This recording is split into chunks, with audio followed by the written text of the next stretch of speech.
ఈరోజు దేవుని వాగ్దానము. నేనైతే నిత్యము ఆయన స్తుతిని ప్రచురము చేయుదును. యాకోబు దేవుని నేను నిత్యము కీర్తించుదును. కీర్తనల గ్రంథము 75వ అధ్యాయము 9వ వచనము. ఇశ్రాయేలు దేవా, మా పట్ల నీ కార్యములు ఎంతో ఉన్నతమైనవి. మా ఎడల నీవు జరిగించే కార్యములు ఆశ్చర్యకరమైనవి.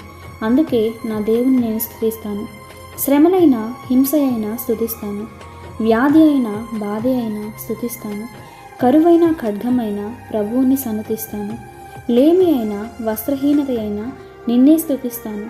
నెమ్మది లేకున్నను తరుమబడుచున్నను నిన్నే స్తుతిస్తాను.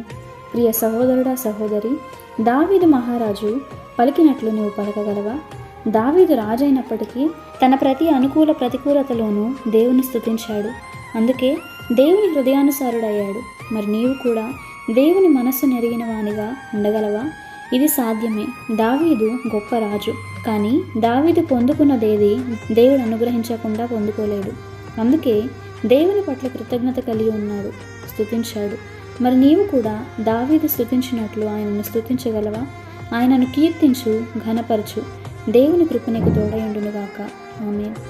ప్రార్థన. పరలోకమందున్న తండ్రి, దావీదు కృతజ్ఞత కలిగి ప్రతి పరిస్థితిలోనూ నిన్ను స్తుతించినట్లు మేము కూడా నిన్ను ఘనపరచినట్లు అట్టి హృదయం మాకు దయచేయమని యేసు నామంలో ప్రార్థిస్తున్నాము తండ్రి.